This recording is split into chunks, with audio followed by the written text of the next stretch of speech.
Maskandi artist Shwino Mtekhala versus DJ Maphorisa. Hello Lady Trans Lovies, I'm your girl Lady. If you're new in this channel, please do not forget to subscribe. I love you.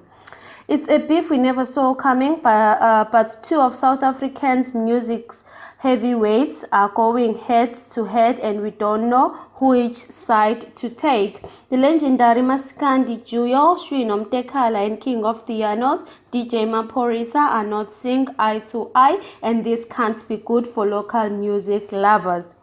From this past weekend, Sunday papers claim that the Masikandi duo is upset with DJ Maphorisa over unpaid royalties, and the Scorpion Kings hitmaker is said to be blue-ticking their attempts to get paid for the work that was done in 2018.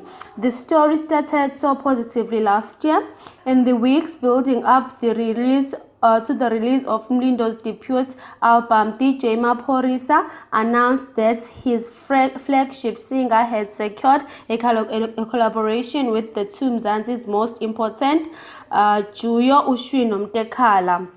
The duo gave timeless hits Ngafa, Ngafelubala, and were ready to lend their creative talents to Mlindo's record. So, Gubi Gakulu, guys. So, DJ Maphorisa, please pay back the money. We want to see more collaborations with this duo. Thank you guys for watching this video. I'm out till next time. Love you.